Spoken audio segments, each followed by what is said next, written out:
Hello and welcome to Magnet Brains Hindi. मेरा नाम है अनिल पाटीदार। दोस्तों, आज के सेशन में हम लोग क्या पढ़ने वाले हैं। सबसे पहले तो मैं आपको बता दूं कि मैग्नेट ब्रेन्स एक ऐसा प्लेटफॉर्म है जो आपको सभी प्रकार के video free of cost provide करता है। आप चाहे तो हमारी वेबसाइट magnetbrains.com पर या हमारे यूट्यूब चैनल पर जाकर के इन वीडियो का बिल्कुल मुफ्त में आनंद ले सकते हैं। दोस्तों, आज के इस लेक्चर में हम लोग क्या पढ़ने वाले हैं। आज हम लोग पढ़ने वाले हैं कक्षा 8वीं के सामाजिक विज्ञान के अंतर्गत। हमारा जो विषय ही चल रहा है दोस्तों, उसका नाम है इतिहास। और इतिहास में हमने चैप्टर नंबर 3 शुरू किया था, जिसके सारे कॉन्सेप्ट वीडियो हमने कर लिए हैं। और चैप्टर नंबर 3 का नाम क्या है? उसका नाम है ग्रामीण क्षेत्र पर शासन चलाना। ग्रामीण क्षेत्र पर शासन चलाना इस चैप्टर का नाम है। और आज हम लोग करने वाले इस पूरे चैप्टर का कंप्लीट चैप्टर रिवीजन। सबसे पहले मैं इस टॉपिक को, जो आपका हेडिंग है, जो चैप्टर का नाम है, उसको जस्टिफाई कर लेते हैं कि ये जुड़ा कहाँ से। ऐसे एकदम से बोल दिया जाए कि ग्रामीण क्षेत्र पर शासन चलाना, आगे पीछे कुछ भी नहीं है, तो कैसे समझ में आएगा कि किस चीज़ की बात हो रही है। सबसे पहले मैं आपको ये बताना चाहूँगा कि ये बात हो रही है ईस्ट इंडिया कंपनी के द्वारा भारत के ग्रामीण इलाकों में शासन चलाने की। इसका मतलब साफ है कि ईस्ट इंडिया कंपनी के पास पावर होगी तभी तो करेगी। तो जब ईस्ट इंडिया कंपनी के पास पावर आई होगी ग्रामीण तक पहुंच करके रेवेन्यू वसूल करने की या शासन चलाने की, तभी ऐसा हुआ होगा।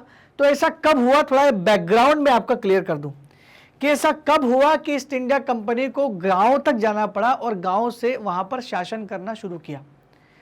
तो जैसे कि आप देख पा रहे हैं, इस फोटो में देख पा रहे होंगे, यहाँ पर ईस्ट इंडिया कंपनी के सर रॉबर्ट क्लाइव साहब को मुगल बादशाह साहब कुछ फरमान जारी कर रहे हैं। और ये फरमान था दीवानी अधिकार का। दीवानी अधिकार का मतलब ये होता है कि अब अंग्रेज को एक एरिया दे दिया जा रहा है। अब अंग्रेज उस एरिया में जितने भी गांव शहर, जितने भी एरिया पड़ेगा, जितना भी क्षेत्र उसके अंतर्गत आएगा, उस क्षेत्र का राजस्व वसूल करने का अधिकार किसको मिलेगा? अंग्रेजों को मिलेगा। तो ये कब हुई ये घटना, ये दीवानी अधिकार कब दिए गए? तो दीवानी अधिकार सन 1765 ईस्वी में दिए गए थे। सन 1765 ईस्वी में रॉबर्ट क्लाइव को मुगल बादशाह ने ये अधिकार दे दिए। अब दीवानी अधिकार दिए कहाँ? तो ये बंगाल, बिहार और उड़ीसा की दीवानी मिल गई। खासकर तो बंगाल मेन था। तो बंगाल के दीवान बन गए कौन? ईस्ट इंडिया कंपनी खुद बंगाल की दीवान बन गई 1765 में। क्या कारण था कि मुगल बादशाह को, अंग्रेजों को ये दीवानी अधिकार दिए गए? जरा सोचो और प्रीवियस चैप्टर से जोड़ कर देखो। कोई मुगल बादशाह खुश तो नहीं हो गए थे अंग्रेजों से कि भाई अंग्रेज, आप बहुत अच्छी अंग्रेजी बोलते हो, लो आपको दीवानी अधिकार दे दिए? पॉसिबल तो नहीं है ऐसा।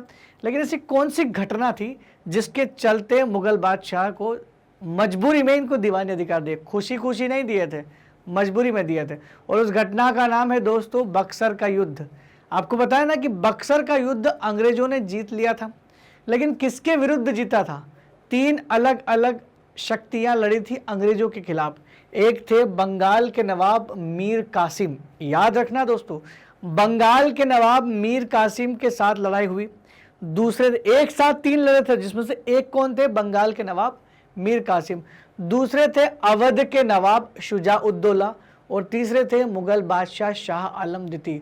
तो ये शाह आलम और ये शुजा-उद-दौला, मीर कासिम, तीनों की संयुक्त सेना ने मिलकर के अंग्रेजों का सामना किया, लेकिन युद्ध हार गए।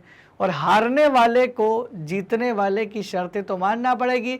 अंग्रेजों ने उनसे दीवानी राइट्स की पेशकश की होगी और उन्होंने दीवानी राइट्स हंसी खुशी दे दिए। क्यों? क्योंकि मजबूरी है, देना पड़ेंगे आपको। तो ऐसे में उनको दीवानी अधिकार दिए गए। तो 12 अगस्त सन 1965 को मुगल बादशाह ने ईस्ट इंडिया कंपनी को बंगाल का दीवान तैनात कर दिया। अब बंगाल का जो भी राजस्व होगा, वो सारा राजस्व कौन वसूल करेगा? अंग्रेज वसूल करने वाले थे, क्योंकि अंग्रेज बन गए दीवान।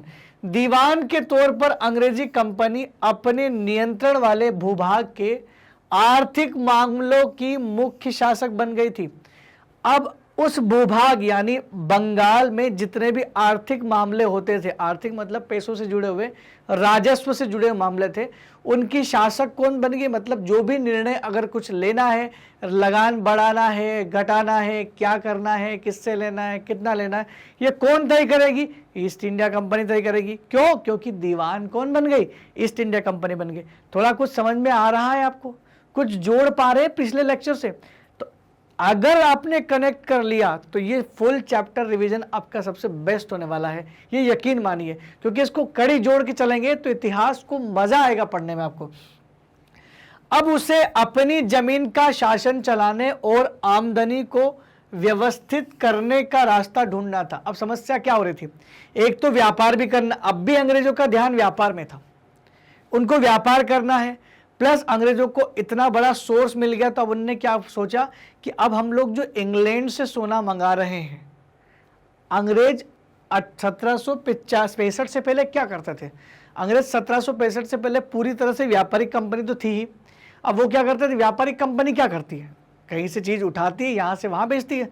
तो भारत के सूती वस्त्र, रेशम के कपड़े, चंदन की लकड़ी, काली मिर्च और अन्य मसालों को यहाँ से खरीदती और उनको ऊंचे ऊंचे दाम पर यूरोप में जाकर बेचती। ये करती थी कंपनी। लेकिन कंपनी को वो चीज़ें खरीदने के लिए पैसे तो चाहिए ना, तो कंपनी क्या करती थी? इंग्लैंड से सरकार से सोना आयात करती थी और उसी सोने से यहाँ पर ये चीज़ें खरीदती थी। इसका मतलब इंडिया के व्यापारियों को फ़ायदा था। इनको तो था ही था, लेकिन इंडिया के व्यापारियों को भी काफ़ी फ़ायदा था। लेकिन अब इनने क्या किया कि हमारे पास तो दीवानी अधिकार है, क्यों ना हम लोग यहीं से पैसा इकट्ठा कर ले ताकि सोने मंगाने की ज़रूरत ना पड़े। अब 1765 के बाद अंग्रेज़ों ने यानी ईस्ट इंडिया कंपनी ने ब्रिटेन से सोने का आयात कम कर दिया, खत्म कर दिया। बिल्कुल कम तो प्लासी में ही कर दिया था, यहाँ खत्म कर दिया। और अब उनका सोर्स जो था वो यही का रेवेन्यू था, तो वो और बढ़ाना चाहते थे, क्योंकि ज़्यादा मिलेगा तो ज़्यादा खरीदेंगे ना। तो उन्होंने क्या किया? अपनी आमदनी को व्यवस्थित चलाने के वो तरीके ढूंढना चाहते थे। बाहरी ताकत होने की वजह से उनको पता था कि उनका विद्रोह होने वाला है। अब उनको पता था कि आज भी ग्रामीण क्षेत्रों में कुछ ताकतवर लोग, जमींदार, तालुकेदार जो लोग थे वो आज भी बैठे हुए हैं। अब उनको भी कंट्रोल में करना है। अब खत्म तो नहीं कर सकते, क्यों? क्योंकि वो पुराने समय से बैठे हुए हैं। तो इनका मेन मोटिव था कि अब हमें जो रेवेन्यू वसूल करना है वो ग्रामीण क्षेत्रों से लेकर के आना है। दूसरा है कि ग्रामीण क्षेत्रों में जो पहले से ताकतवर लोग अपनी धाक जमाए बैठे हैं उनको भी कंट्रोल में करना है या अपने फेवर में करना है, ताकि वो भी किसानों से लगान वसूल करने में हमारा साथ दे दें। लेकिन उनको कभी खत्म करने का नहीं सोचा अंग्रेजों ने, क्योंकि उनको पता था कि यही काम आएंगे और आगे काम आए। दोस्तों, ये जो छोटे छोटे तबके के तालुकेदार जो थे, इनको जमींदार बनाया गया था, ये सब अंग्रेजों के काम आए। बाहरी ताकत होने की वजह से उसे उन लोगों को भी शांत रखना था जो गांव और देहात में पहले से शासन चला चुके थे। अब अचानक से कोई नई शक्ति आकर के बोले कि अब आप शासन नहीं चलाएंगे, हम चलाएंगे, तो वो तो विद्रोह करेंगे ना। अब उनको इनको शांत करना था। जिनके पास अभी भी काफ़ी ताकत और सम्मान बचा था, ग्रामीण क्षेत्रों में काफ़ी ताकत थी इन लोगों के पास में। कोई महाजन थे, कोई साहूकार थे, कोई तालुकेदार थे, ये सारे लोग उस समय हुआ करते थे। उन्हें नियंत्रित करना तो जरूरी था ही, लेकिन उन्हें खत्म नहीं किया जा सकता, क्योंकि अंग्रेजों का एक कनेक्ट उनसे बनेगा। सीधा वो गांव से बात नहीं कर सकते, वो तालुकेदार के थ्रू तो गांवों तक मैसेज पहुंचा सकते थे ना। उनको लगा था कि ये तालुकेदार आगे चलकर काम आएंगे, इनको थोड़ा सा पैसे का लोभ देंगे और हमें रेवेन्यू इकट्ठा करके देने शुरू कर देंगे। क्यों? क्योंकि कंपनी अभी सुप्रीम है, अभी कंपनी काफ़ी ऊपर चल रही है और कंपनी को ये विश्वास था कि अब धीरे धीरे हम लोग आगे बढ़ाएंगे साम्राज्य। अभी तो हमें केवल दीवानी अधिकार मिला है। और कैसे धीरे धीरे करके कंपनी ने अपना साम्राज्य विस्तार किया, हम लोगों ने पिछले चैप्टर में बेहतर तरीके से समझ लिया था कि भाई 1857 की क्रांति तक कैसे डलहौजी और ये सहायक संधि वगैरह कितनी सारी चीज़ें हमने पढ़ी, सारी तो हो रही थी ना। तो यहाँ अंग्रेजों को ऐसा लगा। अब आगे बढ़ते हैं कि कैसे अंग्रेजों ने अपनी आमदनी का प्रबंध किया। कंपनी की आमदनी एक्चुअल में क्या थी, क्योंकि उनको शासन करना है ना ग्रामीण क्षेत्रों पर, तो ग्रामीण क्षेत्रों पर शासन कर, अगर कोई शासन कर रहा है तो सीधी सी बात है आमदनी तो लेगा। अगर मैं आपसे बोलूँ कि भारत में शासन सेंट्रल गवर्नमेंट करती है, तो सेंट्रल गवर्नमेंट हमसे टैक्स तो लेती है ना उसकी आमदनी के लिए। सरकार अपनी आमदनी के लिए क्या करेगी? राजस्व सबसे बेहतर तरीका है और ये आज नहीं पुराने समय से चलता आ रहा है। तो कंपनी की आमदनी कैसे हुई? तो कंपनी ने अपनी आमदनी कैसे हुई? क्यों? क्योंकि कंपनी खुद बन गई क्या? दीवान बन गई, और कंपनी दीवान तो बन गई लेकिन अभी भी खुद को एक व्यापारी ही मानती थी। कंपनी के दीवान बनने के पीछे कोई राजा महाराजा वाला कोई बहुत बड़ा साम्राज्यवादी नीति नहीं थी कि भाई वो देश को कब्जा कर ले और देश चलाए, वैसा कोई भी मोटिव नहीं था। कंपनी का हमेशा से मोटिव यही रहा था, मुनाफा मुनाफा और मुनाफा, उनका मुनाफा कमाने का था। तो अभी भी दीवानी अधिकार मिलने के बाद भी वो शासन प्रशासन करने के इंटरेस्टेड में नहीं थी। उनका मेन मोटिव था कि जितना ज़्यादा हो सके बंगाल को लूट लो और उससे खरीद लो चीज़ें और यूरोप में भेज के पैसा ही पैसा कमाओ। रॉबर्ट क्लाइव के बारे में हमने सुना था पिछली क्लास में, अगर आपने पिछला लेक्चर देखा हो, मतलब पिछला चैप्टर देखा हो, तो पिछला चैप्टर में हमने क्या पढ़ा था कि रॉबर्ट क्लाइव ने उस समय इंडिया में इतना धन जमा कर लिया था कि जब वो रॉबर्ट क्लाइव वापस लौटे इंग्लैंड तो उनके ऊपर महाभियोग चलाया गया करप्शन के लेकर के, जबकि उनको करप्शन के लिए भेजा गया था। रॉबर्ट क्लाइव साहब को करप्शन खत्म करने के लिए भेजा और खुद करप्शन में जुड़ गए। तो उन्होंने बोला कि वहाँ की हवा ही ऐसी है, जब मैं वहाँ गया तो मेरे चारों तरफ पैसों की बारिश हो रही थी, अब ऐसे में मैं क्या करूँ, मैं अपना संयम दिखाऊं। मैंने बहुत संयम दिखाया उसके बाद भी, और मैंने आपको भी प्रॉफिट दिलाया, खुद को तो मिला ही है, और बाद में उन्होंने आत्महत्या भी कर ली थी इसके चलते, वो कहानी हम लोग पढ़ चुके हैं। कंपनी दीवान तो बन गई लेकिन अभी भी खुद को एक व्यापारी ही मानती थी। उसकी कोशिश क्या रहती हमेशा कि वह ज़्यादा से ज़्यादा राजस्व हासिल करे और कम से कम कीमत पर बढ़िया सूती और रेशमी वस्त्र खरीदे। अब उनके पास दो था, एक तो ज़्यादा राजस्व चाहिए, राजस्व भी कितना चाहिए, ज़्यादा राजस्व चाहिए, प्लस चीजें भी सस्ते में चाहिए। चीजें भी क्या चाहिए, बिल्कुल सस्ते में चीजें चाहिए, ताकि राजस्व ज्यादा मिले तो चीजें ज्यादा मिलेगी, और सस्ते में मिलेगी तो यूरोप में काफी दाम मिलेंगे, यूरोप में मुनाफा मिलेगा। ये अब भी कंपनी इसी के बारे में सोच रही थी कि यूरोप में मिलेगा हमको मुनाफा, ताकि चीजें सस्ते में मिलेगी, राजस्व ज्यादा मिले। चारों तरफ से कंपनी का फायदा हो रहा था। 1765 से पहले कंपनी क्या करती थी, मैंने भी आपको बताया। 1765 से पहले कंपनी क्या करती थी, सोना मंगाती थी विदेश से, मतलब अपने इंग्लैंड से, और सोने को यहाँ बेच करके चीजें खरीदती थी। चूंकि अब कंपनी बन गई दीवान तो सोना खरीदने की जरूरत नहीं है। अब कंपनी क्या करेगी, यहीं के पैसों से खुद को खरीदना शुरू कर दिया उन्होंने, मतलब यहीं के पैसों से सारी चीजें खरीदना शुरू कर दी।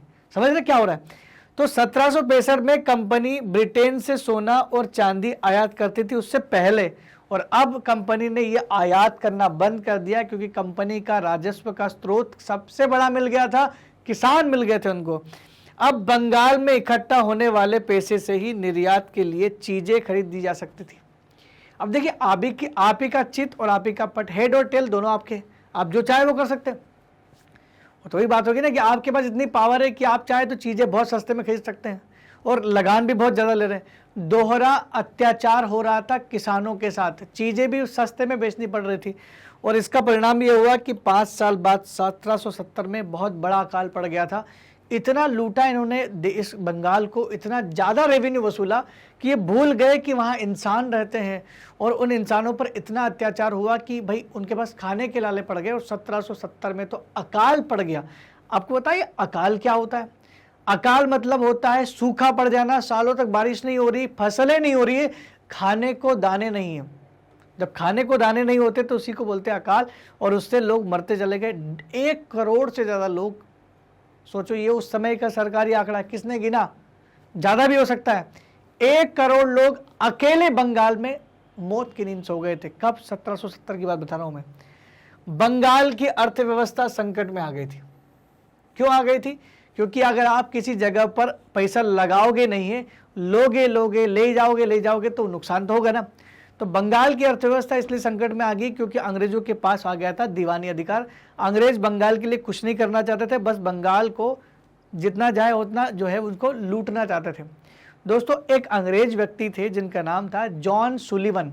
ये जॉन सुलिवन साहब ने एक स्टेटमेंट दिया था, ये बंगाल में जब ये लूट रहे थे ना, इसको लेकर के, इसी व्यवस्था को लेकर के उन्हें दिया था कि हमारी कंपनी यानी हमारी ब्रिटिश सरकार की पॉलिसीज कुछ इस तरीके की है कि ये गंगा के, इस ब्रिटिश सरकार या कंपनी इस तरीके की है, एक स्पंज के समान हो गई है जो गंगा के तटों से पानी को सोख करके और थेम्स नदी जो इंग्लैंड की गंगा बोलते हैं उसको, वहाँ जाकर निचोड़ देते। यहाँ से सोखते वहाँ निचोड़ देते, यहाँ पर एक बूंद भी नहीं गिराते।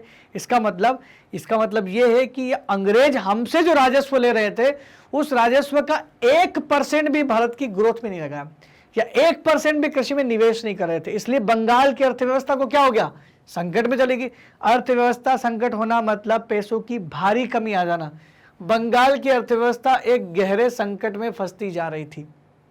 कारीगरों से कम दाम में काम करवा रहे थे। जो कारीगर मतलब खाली बिल्डिंग बनाने वाला नहीं, चीजें बनाने वाला भी होता है। जो चीजें बेचते वो भी कारीगर है। कारीगरों से ये जबरदस्ती कम पैसों में मकान बनवा रहे थे, अपनी बड़ी बड़ी बिल्डिंगें बनवा रहे थे, मेहनत आना नहीं दे रहे थे। और जो कारीगर स्पेशल, जो जिनके पास काफ़ी टैलेंटेड था, अच्छी अच्छी चीज़ें बनाते थे, चाहे मिट्टी की हो, चाहे लोहे की, लकड़ी की हो, इनसे भी कम से कम दाम में चीज़ें ले जा रहे थे। तो कारीगर गांव छोड़कर भागने लगे कि भाई इस गांव में कुछ नहीं होगा, बंगाल से छोड़ करके दूसरे राज्य में जाओ, क्या करें। क्योंकि उन्हें बहुत कम कीमत पर अपनी चीज़ों को कंपनी को जबरदस्ती बेचना पड़ रही थी, क्योंकि कोई ऑप्शन ही नहीं है। खरीदने वाला दूसरा है ही नहीं, मोनोपोली है। सोचो, खरीदने वाला अगर दूसरा कोई नहीं मिलता है तो दिक्कत क्या है, उसी को बेचनी पड़ती जो जितना दे रहा है। क्यों? क्योंकि हमको तो पेट भरना है ना। इसी वजह से कारीगर वगैरह भागने लगे। किसान अपना लगान नहीं चुका पा रहे थे। ऐसी दिशा में खेती चौपट हो रही थी और अकाल भी पड़ गया। एक तो किसान लगान कैसे चुकाएगा जब खेती ही चौपट होने लगी। चौपट का मतलब होता है कि खेती बर्बाद हो गई, और बर्बाद इसलिए हो गई क्योंकि उनके पानी नहीं गिरा ना, बारिश नहीं होगी, मानसून नहीं आया। जब पानी नहीं गिरा तो खेती बर्बाद होगी ना। और पानी लगातार 3, 4 या 5 साल तक नहीं गिरे तो उसको बोलते हैं सूखा। और सूखा पड़ जाता है तो यही बन के क्या, ये सूखा ही आगे क्या बन जाता है, सूखा बिकम्स अकाल। तो ये अकाल पड़ गया, और अकाल अगर पड़ जाता है तो कुछ भी नहीं मिलता। पानी पीने तक को नहीं मिलता, खाने की तो दूर की बात छोड़ो आप, खाने का तो चलो नहीं मिल रहा, लेकिन पानी पीने का भी नहीं मिलता है। जब इतनी सारी समस्या आ जाती है तो ऐसे में बहुत सारे लोगों की मृत्यु हो जाती है। और भारतीय इतिहास में 1770 में पड़े अकाल ने बंगाल में लगभग 1 करोड़ लोगों को मौत की नींद सुला दिया। सोचो 1770 में जब भारत की जनसंख्या सोचो 20 करोड़ भी नहीं होगी। जब 1770 की बात बता रहा हूं मैं, जब भारत में जनसंख्या 20 करोड़ भी नहीं थी, तब 1 करोड़ लोग अकेले बंगाल में उनकी डेथ हो गई थी। किसकी वजह से? भूखमरी की वजह से, अकाल की वजह से, सूखा पड़ने की वजह से। इस अकाल में लगभग 1/3 आबादी समाप्त हो गई। खाली बंगाल की बात करो, 1/3 आबादी समाप्त हो गई बंगाल की। सोचो कितना समस्या हो रही होगी उस समय वहां पर, या कितनी बड़ी आबादी वाला एक राज्य था जिसमें इतनी बड़ी आबादी चलेगी। और अंग्रेजों को कान में जू तक नहीं रहेंगी। कान में जू रेंगने का मतलब कोई फर्क नहीं पड़ना। अंग्रेजों को कुछ फर्क नहीं पड़ा कि भाई क्या हो रहा है ये, या हमें इनके लिए मानवता दिखानी चाहिए, ऐसा कुछ भी नहीं हुआ। अब अंग्रेजों ने अपनी आमदनी का दूसरा सोर्स देखा कि भाई खेती में सुधार किया जाए, क्योंकि अकाल पड़ गया, ये लोग परेशान भी हो रहे हैं। खेती में सुधार करें, लेकिन राजस्व तो वसूलना है। ये खेती में सुधार करने का आइडिया अंग्रेज अफसर को आया कि खेती में निवेश करना चाहिए, क्योंकि खेती और राजस्व दे सकती है। तो इनको उन 1 करोड़ लोगों की मृत्यु से कोई सांत्वना नहीं थी, इनको अपने आमदनी को और बढ़ाना था। तो इन्होंने क्या किया कि खेती में सुधार की जरूरत थी, लेकिन ये बस नाम मात्र को दिखता है कि खेती में सुधार की जरूरत, लेकिन कोई खासा सुधार किया नहीं था इनने। कंपनी के ज्यादातर अफसरों को यह लगने लगा था कि जमीन में निवेश करना और खेती में सुधार लाना जरूरी हो गया है। एक तो जमीन में निवेश करना पड़ेगा खेती में, और सुधार लाना बहुत जरूरी हो गया। क्यों? क्योंकि हमको राजस्व बढ़ाना है, तो खेती जितनी अच्छी होगी राजस्व उतना बढ़ेगा। समझ में आई बात? तो यहां तक तो आपने समझा कि कंपनी अपने जुगाड़ कैसे कर रही थी पैसों का। सन 1773 में कंपनी ने खेती में सुधार लाने के लिए एक बंदोबस्त लेकर के आया। उसका नाम था स्थायी बंदोबस्त, और ये किया था लॉर्ड कॉर्नवालिस ने। इस व्यक्ति का नाम है लॉर्ड कॉर्नवालिस। ये भारत के गवर्नर जनरल रह चुके थे। इन्होंने कौन सी व्यवस्था लेकर के आई? वही स्थायी व्यवस्था लेकर के आई। ये स्थायी बंदोबस्त लेकर के आए। स्थायी बंदोबस्त के जनक बोलते हैं इनको। और हम अगर पढ़ते ना कि खेती में सुधार के लिए स्थायी बंदोबस्त लाया गया, तो ये खेती में सुधार के लिए नहीं, इसको अगर पढ़ोगे तो आपको लगेगा कि राजस्व में सुधार के लिए था। ये ज़्यादा से ज़्यादा राजस्व वसूलने के लिए, राजस्व सुधार के लिए था ये, लेकिन नाम इसको क्या दे दिया? खेती में सुधार के लिए लाया गया था। वास्तविकता तो यही है। तो खेती में सुधार करने के लिए उनको लगा कि निवेश करना चाहिए, तो सन 1793 में स्थायी बंदोबस्त लागू किया गया। स्थायी बंदोबस्त मतलब क्या? स्थायी का मतलब होता है फिक्स। स्थायी का मतलब होता है क्या? फिक्स। फिक्स रेट वाला सुना है आपने? फिक्स रेट, हमारे यहाँ दाम एक दाम होता है, यहाँ पर कोई बार्गेनिंग नहीं होती है। तो फिक्स रेट कर दिया कि अब किसानों से लगभग हम लोग क्या करेंगे, एक फिक्स स्थायी रूप से टैक्स लेंगे। और उन्होंने क्या किया कि टैक्स का जिम्मा जो है, वो जो तालुकेदार होते थे ना, जिनको उन्होंने बोला शुरुआत में कि इनको खत्म नहीं करना है, वो जो तालुकेदार थे, वो छोटे छोटे जो महाजन साहूकार थे, इनको उन्होंने बना दिया जमींदार, कि आप एक गांव के जमींदार है और इस गांव के जितने भी जो लोग रहते हैं, मुझे कोई फर्क नहीं पड़ता कितने लोग खेती करते क्या करते हैं, हमें सबसे मिला करके एक लगान चाहिए और एक फिक्स लगान कर दे कि इतना तो चाहिए। फिक्स का मतलब होता है कि अब इसमें आगे कभी बढ़ोतरी नहीं होगी, फिक्स देना ही देना है आपको, भले ही किसानों की हालत खराब हो जाए, अकाल पड़ जाए, कुछ हो जाए, हमें कोई मतलब नहीं, हमें बस कितना चाहिए इसकी चाहिए। और रही बात खेती में सुधार की, तो हम आपसे पूरा थोड़ी ना लगान लेंगे, हम एक इतना % लगान आपसे ले लेंगे, जो बचा हुआ पैसा है उसको आप खेती में निवेश करें, इन किसानों के लिए निवेश करें, ताकि खेती और आगे बढ़े और हमें और जो है अच्छा से अच्छा राजस्व मिलने में दिक्कत ना हो। लेकिन दिक्कत ये हुआ कि इतना ज़्यादा राजस्व वसूल करती थी कंपनी की, जमींदारों को भी फायदा नहीं हुआ। जमींदारों को, बहुत सारे जमींदारों को तो जो है अपनी जेब से पैसा देना पड़ा अंग्रेजों को, और बहुत सारे जमींदारों ने तो जमींदारी छोड़ भी दी, बड़ी समस्या हुई। अब ये छोड़ दी तो समस्या ये हुई कि स्थायी बंदोबस्त था तो दिक्कत तो हुई होगी उनको। क्यों? क्योंकि हर बार किसान उगा नहीं सकता ना, किसान भूखे मर रहा है, कहाँ से लाएगा? या तो उसको मार लो, आप क्या करोगे? जान से मार दोगे, लेकिन राजस्व तो नहीं मिलेगा, क्योंकि रहेगा तो देगा ना, कहाँ से देगा वो? इतनी हालत खराब हो गई थी। बंदोबस्त की शर्त के हिसाब से राजाओं और तालुकेदार को जमींदार के रूप में मान्यता प्रदान की गई। ये जो छोटे मोटे राजा की फैमिली के छोटे मोटे राजा रहते थे, कोई सरदार हुआ, कोई तालुकेदार थे, इनको क्या दे दिया, आप जो है आपको मान्यता प्रदान कर दी, किसके रूप में? आप जमींदार होंगे। उन्हें किसानों से लगान वसूलने और कंपनी को राजस्व चुकाने का जिम्मा सौंपा गया, कि भाई आप किसान से वसूले और जो राजस्व आपको मिलता है उसको आप कंपनी को दे दे। तो कंपनी ने बस अपना फायदा सोचा और बोला कि जो बचा हुआ पैसा है उसको खेती में इन्वेस्ट करें। राशि स्थायी रूप से तय कर दी गई थी कि भविष्य में कभी भी उसमें इजाफा नहीं किया जाएगा। स्थायी बंदोबस्त का मतलब यही होता है कि भविष्य में कभी इसमें बदलाव नहीं किया जाएगा। तो ये था वो स्थायी बंदोबस्त जो लॉर्ड कॉर्नवालिस लेकर के आए थे। लेकिन बंदोबस्त की समस्या क्या थी? स्थायी बंदोबस्त की समस्या क्या थी? ये स्थायी बंदोबस्त क्यों इतना खराब था? स्थायी बंदोबस्त की समस्या क्या थी? बंदोबस्त की समस्या समझते हैं। स्थायी बंदोबस्त में ने काफी समस्याएं पैदा कर दी। अभी भी जमींदार जमीन में सुधार के लिए खर्चा नहीं कर रहे थे। इन्होंने क्या बोला? कॉर्नवालिस ने क्या बोला? हो सकता है इनकी सोच उस समय सही रही हो। कॉर्नवालिस ने क्या बोला कि हम लोग टैक्स लेंगे, वो भी कैसा लेंगे? बिल्कुल फिक्स टैक्स लेंगे हर एक गांव से, और हर एक गांव में जो टैक्स देगा वो कौन रहेगा? जमींदार रहेगा। जमींदार हमको टैक्स देगा हर गांव से। अब एक फिक्स टैक्स देगा, टैक्स कितना देगा? वो भी कितना देगा? फिक्स देगा। अब दिक्कत ये हुई कि गांव से वसूल करने का जिम्मेदार, वसूल कौन करेगा? ये जमींदार करेगा, ठीक है। और कुछ हिस्सा, कुछ टैक्स किसको देगा? कंपनी को देगा। कुछ टैक्स किसको देगा? कंपनी को देगा। और बचा हुआ जो टैक्स है, और जो बचेगा, बचा हुआ जो रहेगा, वो किसको मिलेगा? वो जमींदार को मिलेगा। बचा हुआ टैक्स जमींदार को मिलेगा, जमींदार को मिलेगा। अब कॉर्नवालिस क्या बोलते हैं कि जमींदार को जो टैक्स, जो पैसा मिला है, उसको उसे निवेश करना पड़ेगा खेती में।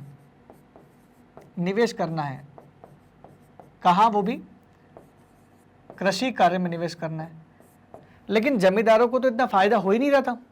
जब जमींदारों को इतना फायदा नहीं हो रहा था अंग्रेजों को राजस्व देने के बाद, तो जमींदार को क्या इंटरेस्ट रहा कि भाई वो खेती में इन्वेस्ट करे? तो उन्होंने खेती में बिल्कुल इन्वेस्ट नहीं किया। खेती धीरे धीरे खत्म होने लगी, क्योंकि खेती में सुधार करने के लिए बंदोबस्त लाया गया था, लेकिन खेती में कोई सुधार नहीं हुआ। अभी भी जमींदार जमीन में सुधार के लिए खर्चा नहीं करते थे।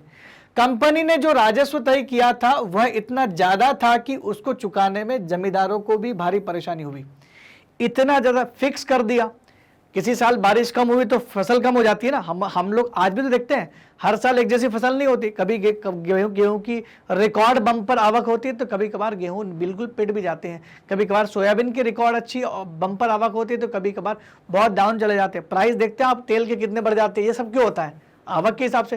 तो जब आज की तारीख में जब हमारे पास इतने सारे इक्विपमेंट्स है, इतनी सारी दवाएं है, सब कुछ है, उसके बाद भी हम लोग, जबकि सिंचाई की व्यवस्था, उसके बाद भी खेती में परेशानी होती, तो उस समय तो देखो कुछ भी नहीं था, सब कुछ ऊपर वाले के ऊपर था। तो मान लो जिस साल बारिश नहीं होती उस साल क्या प्रोडक्शन तेज जाएगा? नहीं जाएगा।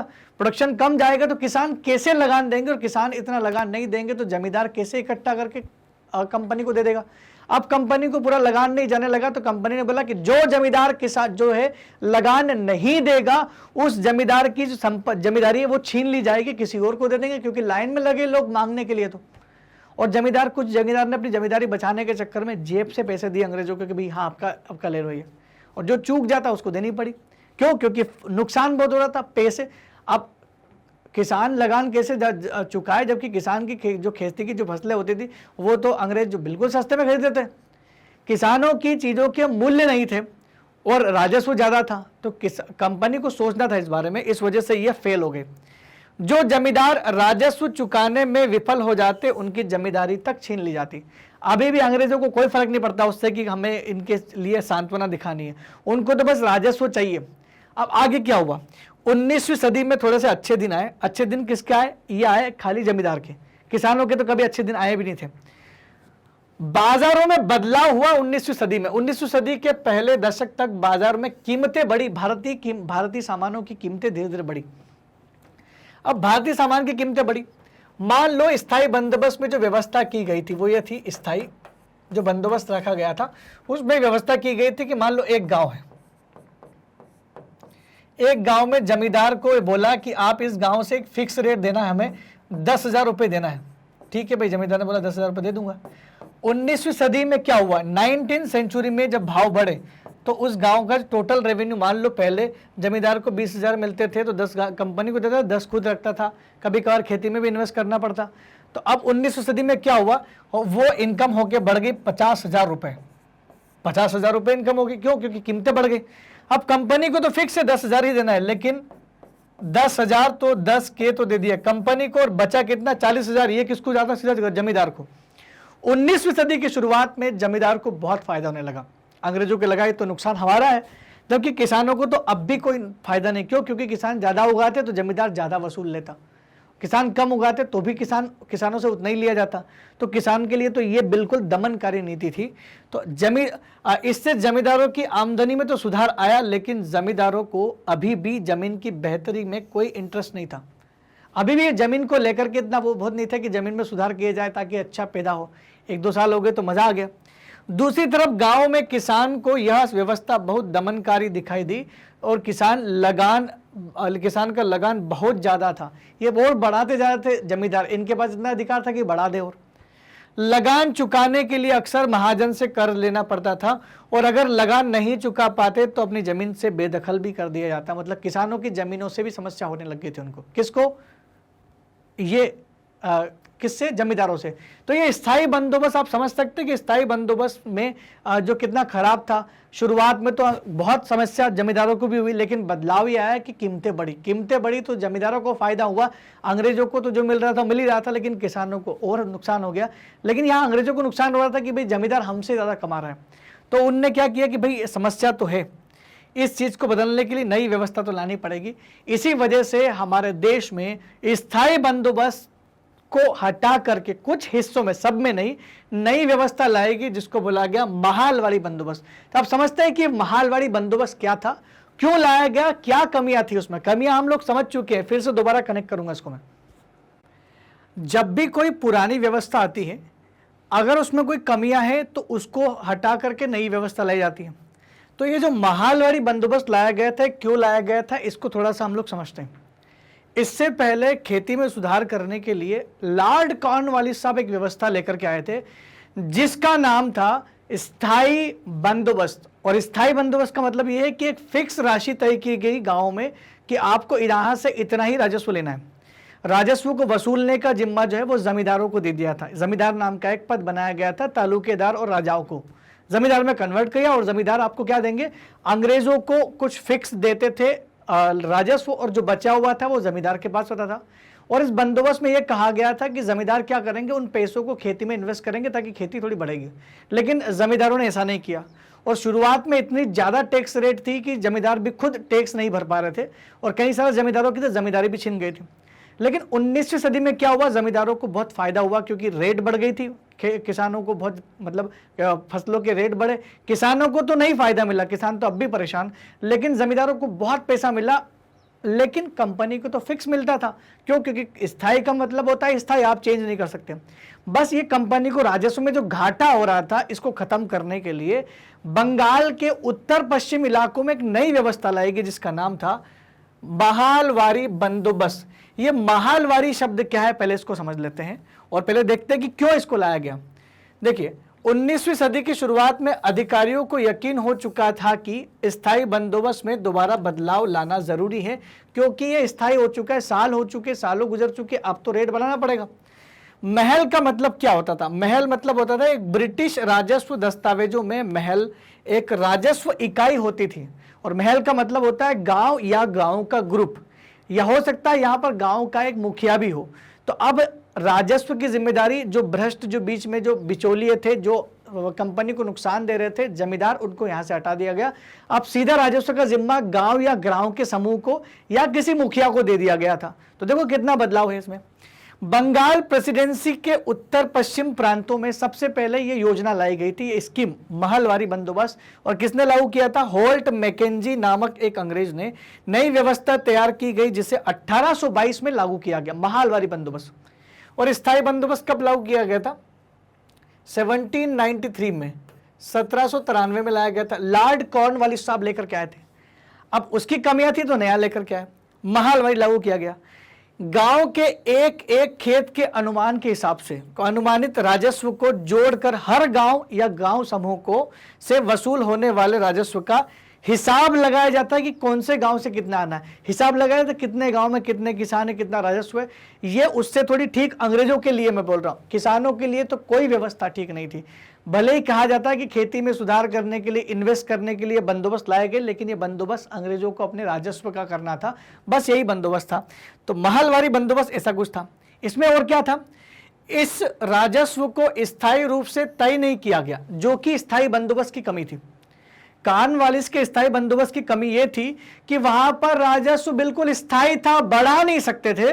और यहां पर क्या किया कि स्थायी रखा ही नहीं समय समय पर, बल्कि उसमें समय समय पर संशोधन की गुंजाइश रखी गई कि इसमें कभी भी बदलाव कर सकते हैं।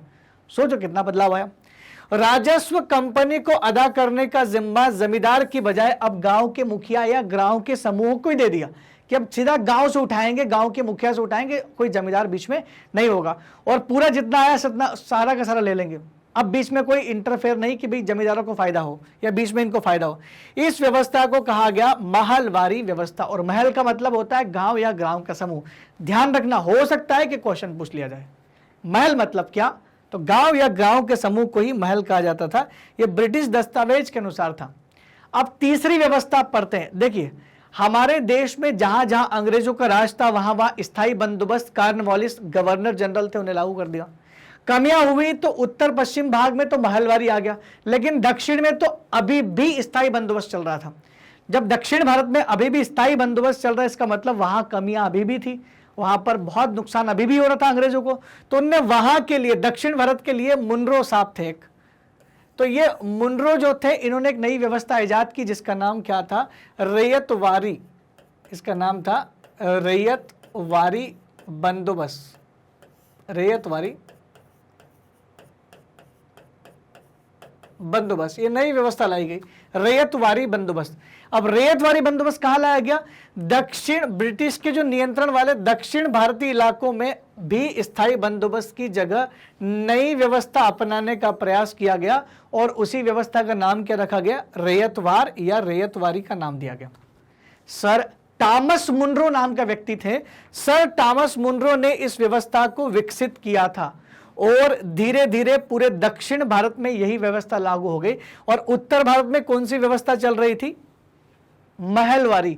तो महलवारी और रैयतवारी एक साथ चल रही थी, जबकि स्थायी बंदोबस्त उससे पहले था। ये खत्म हो गया और दोनों अब चल रही है रैयतवारी प्लस महलवारी। महलवारी ऊपर चल रही थी और रैयतवारी नीचे चल रही थी। रीड और मुनरो एक और व्यक्ति थे उनके साथी, जिनका नाम था रीड। रीड और मुनरो को लगता था, उनने क्या तर्क दिया? उनका तर्क यह था कि उन्हें सीधे किसानों से ही बंदोबस्त करना चाहिए, न कि किसी गांव से या किसी जमींदार से, और बेहतर तरीका है। और किसानों को इन्होंने क्या नाम दिया? रैयत। यही किसान को रैयत बोलते थे और इसी वजह से इस व्यवस्था का नाम रैयतवारी कर दिया। मतलब सीधा रैयतों से क्या लेंगे? लगान लेंगे। और जो पीढ़ियों से जमीन पर खेती करते आ रहे हैं वही किसान रैयत कहलाते थे।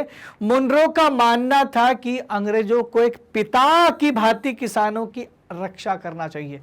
बहुत सही सोच लगती है पढ़ने में तो कि एक पिता के भांति अंग्रेजों को व्यवहार करना चाहिए किसानों के, लेकिन ये समस्या इसमें भी होगी। उन्होंने खाली अपने राजस्व पर ध्यान दिया, किसानों की समस्या पर यहां पर कोई ध्यान नहीं दिया गया था, इसलिए उनका ध्यान हमेशा इस पर रहा। लेकिन सब कुछ ठीक नहीं था। क्या ठीक नहीं था? इस व्यवस्था में सब कुछ ठीक नहीं था। यह रैयतवारी व्यवस्था भी खराब थी, महलवारी व्यवस्था में भी कमियां थी, दोनों में थी। नई व्यवस्थाएं लागू होने के बाद महज कुछ साल के भीतर ही उनमें समस्या दिखाई दी गई। और यह समस्या दोनों नई व्यवस्था की बात कर रहा हूं मैं, महलवारी और रैयत दोनों की। रैयतों की ज्यादा थी, लेकिन आमदनी बढ़ाने के चक्कर में राजस्व अधिकारी बहुत राजस्व तय कर दिया था। क्यों? क्योंकि इन दोनों ही, मतलब रैयतवारी में और महलवारी में, दोनों में क्या एक थी कि इनमें संशोधन कर सकते, राजस्व कभी भी बढ़ा सकते थे। अब राजस्व का जिम्मा जो था वो सीधा किसानों से कौन ले रहा था? एक अंग्रेजी अफसर वसूलता था। अंग्रेजी अफसर ने बढ़ा दिया। हर व्यक्ति गवर्नर जनरल के सामने अपनी वैल्यू ऊपर करना चाहता था। प्रमोशन के चक्कर में उन्होंने क्या किया? राजस्व बढ़ा लिया। राजस्व बढ़ाने के आमदनी बढ़ाने के चक्कर में उन्होंने बहुत ज्यादा राजस्व बढ़ा दिया और किसान राजस्व चुका नहीं पा रहे थे। रैयत जो थे वो गांव से भाग रहे थे, क्योंकि रैयतों को चुकाना था। रैयत गांव छोड़ छोड़ के भाग रहे कि उससे अच्छा कि जेल में डाल दे, अब भाग जाओ। अफसरों को उम्मीद थी कि नई व्यवस्था किसानों को संपन्न और उद्यमशील बना देगी। कौन सा अफसर था जिसको यह उम्मीद थी? ये मुनरो और रीड का ही मानना था कि भाई इससे किसानों की जो है वो जो बीच में जो बिचौलिए उनका शोषण करते थे वो खत्म हो जाएगा। लेकिन बिचौलियों से ज्यादा शोषण तो आपके अधिकारी कर रहे थे, जो आमदनी बढ़ाने के चक्कर में इन्होंने राजस्व को बहुत ऊंचा कर दिया। इसका मतलब ये था कि स्थायी बंदोबस्त में तो कमियां थी, लेकिन नई व्यवस्था भी कोई बहुत अच्छी नहीं थी। इनमें भी बहुत सारी कमियां थी, जिससे उन लोगों को बहुत नुकसान हुआ। अब यहां तक तो ठीक है, ये व्यवस्था तो उन्होंने की। अब आमदनी बढ़ाने के लिए उन्होंने राजस्व वगैरह वसूल कर लिया, सब ठीक था। अब अंग्रेजों को नया दिमाग आ गया। दिमाग मतलब नए चीज दिमाग में आ गई। क्या दिमाग में आई? कि भाई यूरोप में फसलों के लिए बहुत मांग हो रही है और बहुत सारी जगह जहां अंग्रेज और दूसरे यूरोपियन जो कंट्री थे जहां गुलाम बनाए, तो वहां लोग फसलों के लिए विद्रोह कर रहे थे। इसलिए उनको लगा कि अब भारत में के किसान ही यूरोप की फसलों का भी जो है उतना उगाएंगे कि यूरोप का भी काम हो जाए, यूरोप का भी पेट हम लोग भर रहे थे। ये मजबूरी थी हमारी। क्यों? क्योंकि हम लोग इंग्लैंड के अंडर में थे। तो यूरोप के लिए फसलें उगाने का काम भी अब कौन कर रहे थे? इंडियंस पर ही आ गया था। अंग्रेजों ने यह भी महसूस कर लिया कि ग्रामीण इलाके न केवल राजस्व प्रदान कर सकते हैं, बल्कि यूरोप की जरूरत के हिसाब से फसलें भी पैदा करेंगे। 18वीं सदी में क्या हो रहा था कि यूरोप के जो लोग हैं, नील की बहुत मांग हो रही थी। नील और अफीम, इनकी मांग बहुत ज्यादा बढ़ रही थी। और जहां जहां नील की खेती करवा रहे थे अंग्रेज, वहां पर नील के किसानों ने विद्रोह भी कर दिया था। नील की खेती डाउन हो रही थी। इस वजह से उनको डर ये लगा कि अब दूसरा ऑप्शन क्या है? ये इंडिया है ना, इंडिया में जो चाहे वो फसलें उगा सकते हैं। तो 18वीं सदी के आखिर तक कंपनी ने अफीम और नील की खेती पर पूरा जोर लगा दिया। अब पूरा जोर लगा रहे हैं दोनों की खेती पे कि अब हम लोग ये खेती करवाएंगे इनसे। और इंडियंस पे क्या था कि वो बड़े मजबूर थे, क्योंकि भाई ब्रिटिश गवर्नमेंट उन पर, ये ईस्ट इंडिया कंपनी राज कर रही है और जो शासन करता है उसकी बात तो माननी पड़ती है। देश के विभिन्न भागों में, बंगाल में जैसे पटसन की खेती होती है। पटसन समझते हैं आप? पटसन मतलब होता है जूट, जिससे बोरे बनते हैं, बड़े बड़े बोरे बनते हैं, ताटपट्टियां बनती हैं, तो जूट के बनती हैं, है ना। असम में चाय के उत्पादन पर बहुत जोर दिया गया। क्यों? क्योंकि चाय की मांग यूरोप में बढ़ रही थी। संयुक्त प्रांत मतलब आज का उत्तर प्रदेश, उसमें गन्ना उत्पादन बहुत होता था। गन्ने पर भी क्यों? क्योंकि शुगर बनना शुरू हो गई थी। इंडस्ट्रियल रिवॉल्यूशन इंग्लैंड में हो चुका था, अब शुगर की जरूरत थी। पंजाब में गेहूं पर बहुत ज्यादा दबाव डाला गया। महाराष्ट्र और पंजाब में कपास और मद्रास में चावल की खेती पर बहुत ज्यादा दबाव दिया गया कि आप ये खेती करो, और ये यूरोप में जाएगी सीधी, कम से कम कीमत पर इंडिया के किसानों से खरीद लेते और ज्यादा से ज्यादा कीमतों पर कहां जाकर बेच देते थे? यूरोप में बेच देते थे। तो ये हुआ हमारे देश में। इन इंडिया में जो इंग्लैंड के लोग थे, जिसको हम लोग ईस्ट इंडिया कंपनी बोलते थे, उनको लगा कि भाई यूरोप में फसलों की मांग है, यहां से भी पैसा कमाएंगे, हम टैक्स भी लेंगे, सब कुछ मिल रहा था। और नील की खेती को लेकर तो ये लोग इतने ज्यादा ऐसे हो गए थे कि बस नील से बहुत मुनाफा कमाना था। देखो, अब नील की खेती के बारे में थोड़ा सा हम लोग समझेंगे, लेकिन उससे पहले हम समझ लें कि भाई नील की खेती एक्चुअल में इंडिया से यूरोप में फेमस क्यों हो रही थी। क्योंकि देखो, ये चित्र आपको दिखाई दे रहा है, ये जो ऊपर वाला चित्र है ये तो इंडिया का है, ये जो छापे हैं चित्र के, ये इंडिया का छापा है, इंडिया का चित्र है भारत का। और दूसरा जो है ये है आपका इंग्लैंड का। तो इंग्लैंड और इंडिया दोनों में डिफरेंस देखो आप, डिफरेंस तो काफ़ी अलग चित्रकारिता में थोड़ा सा डिफरेंस तो लग रहा है, लेकिन एक कॉमन चीज़ है, दोनों में एक ही कलर का इस्तेमाल किया गया, ब्लू कलर का इस्तेमाल ज़्यादा दिख रहा है। ये जो गहरे ब्लू कलर का इस्तेमाल किया जा रहा है, इसमें सिमिलरिटी इसलिए मिल रही है क्योंकि यहाँ जो ब्लू कलर का इस्तेमाल किया गया वो भी इंडिया की नील की खेती से निकला है, और यहाँ भी जो नीला रंग है वो भी इंडिया की नील जो निकलती थी उसी का रंग है। तो रंगों का भी एक इतिहास है। बस क्या था, इंडिया के रंग बहुत पहले ही पहुंच चुके थे वहां पर नील, और नील का बहुत ज्यादा वहां पर इंडिया की जो नील होती थी ना, उसकी उत्पादकता इतनी, उसकी क्वालिटी इतनी अच्छी होती थी कि चमकदार होती थी। वो दोनों ही गहरे नीले रंग का इस्तेमाल किया गया दोनों में, दोनों फोटोज में।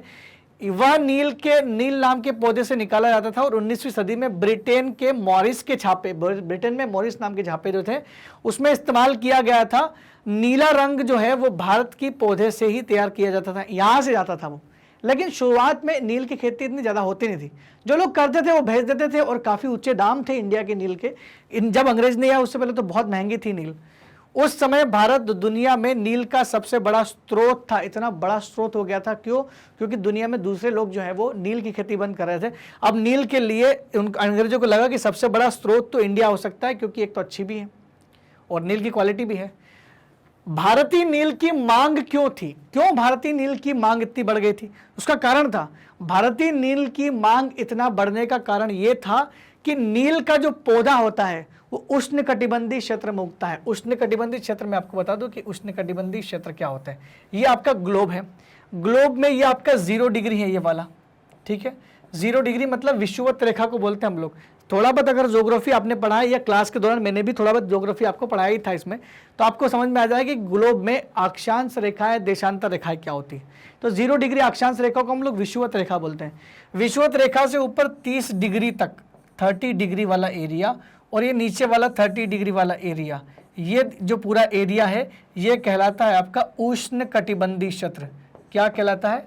उष्ण, ये कटिबंध कहलाता है, उष्ण कटिबंध। और उष्ण कटिबंध इसलिए कहलाता है क्योंकि साल भर गर्मी गिरती है यहाँ पर, और उष्ण कटिबंध होने की वजह से ही इंडिया में ज़्यादातर नील का पौधा उग सकता था, क्योंकि नील का पौधा उष्ण कटिबंध में उगने वाला सबसे बेहतर तरीके से उगने वाला पौधा है। तो नील का जो पौधा था वो कौन से कटिबंध में उगता था? उष्ण कटिबंधीय इलाकों में ही उगता था। सीधी सी बात है, हमारी तो बनेगी ना। और लेकिन यूरोप जो पड़ता था वो उष्ण कटिबंध में नहीं था, वो तो 30 से 60 डिग्री में पड़ता था, जिसको हम लोग बोलते थे शीतोष्ण कटिबंध। इसको हम लोग क्या बोलते हैं? शीतोष्ण कटिबंध। तो यूरोप शीतोष्ण कटिबंध में पड़ता था और इंडिया उष्ण कटिबंध में। लेकिन नील का पौधा कहाँ उगता है? उष्ण कटिबंध में। 13वीं शताब्दी की बात करें, अगर हम 13वीं शताब्दी की बात करें, मतलब मुगलों के टाइम की बात करें, 13वीं सदी तक इटली, फ्रांस, ब्रिटेन के कपड़ा उत्पादक कपड़े की रंगाई के लिए भारतीय नील का इस्तेमाल करते थे। लेकिन उस समय अंग्रेजों के अंडर में कुछ था नहीं इंडिया। तो 13वीं शताब्दी में जब और मुगल मेरे ख्याल से मुगल भी नहीं थे, 13वीं शताब्दी चल रही है, इसका मतलब हम लोग सल्तनत की बात कर रहे हैं। सल्तनत काल उस समय चालू ही हुआ था। इंडिया की नील उस समय दुनिया में जा रही थी, सोचो आप। तो इटली, फ्रांस और ब्रिटेन के जो कपड़ा उत्पादक थे वो इस भारतीय नील का उपयोग करते थे। लेकिन उस समय हमारी मनमानी चल सकती थी ना, क्योंकि हम किसी के गुलाम नहीं थे, तो उसकी कीमत बहुत ऊंची होती थी। क्यों? क्योंकि हमारी क्वालिटी थी। इसलिए यूरोप में कपड़ा उत्पादकों को भाई इंडिया की नील से जो थोड़ा सा जो है उनको कम करना पड़ा कि इंडिया की नील तो महंगी पड़ रही, कपड़े महंगे हो जाते हैं। तो इसलिए यूरोपीय कपड़ा उत्पादकों ने क्या किया, बैंगनी और नीले रंग को बनाने के लिए एक पौधे का इस्तेमाल करते थे जो उनके यहाँ होता था, उसका नाम था वोड नामक पौधा। और वो वोड नामक पौधा जो था उनके यहाँ हो रहा है, इसका मतलब यहाँ हो रहा है, मतलब शीतोष्ण कटिबंध का है वो। तो वो पौधे पर निर्भर रहना पड़ता था। यह पौधा जो वोड नाम का पौधा शीतोष्ण कटिबंधीय क्षेत्र में था, लेकिन वोड के पौधे में वो जान नहीं थी, उसका जो कलर निकलता था वो बहुत अच्छा नहीं होता था। लेकिन भारतीय नील का कलर जो था वो बहुत ज़्यादा अच्छा था, इसी वजह से उनका ध्यान इंडिया की तरफ गया। यूरोप में नील के आयात पर ढील दी गई। हुआ क्या था, 13वीं शताब्दी से फिर से जोड़ के करता हूँ, 13वीं सदी की बात कर रहा हूँ, 13th सेंचुरी की बात कर रहा हूँ। 13th सेंचुरी में बहुत महंगा था नील, इंडिया का महंगा नील था, तो ऑब्वियसली बात है उनको बहुत महंगा पड़ेगा वो। तो नील महंगा था तो क्या हुआ, उन्होंने क्या किया कि अपने वोड नामक के पौधे को बढ़ावा देने के लिए इंडिया की नील को बैन लगा दिया था शुरुआत में। लेकिन जब लगा कि लोगों को तो इंडिया की नील ही पसंद आ रही थी, क्यों, क्योंकि स्वाद लग चुका था। इस वजह से कुछ साल बाद यूरोपियन लोगों ने वापस से नील की खेती पर जो है आयात पर पाबंदी में ढील दी गई। पहले पाबंदी लगाई फिर ढील दी गई। क्यों, क्योंकि कपड़े को रंगने वाले तो नील को ही पसंद करते थे, वो आर्टिफिशियल कलर या वो मिलावट वाला नहीं करते थे।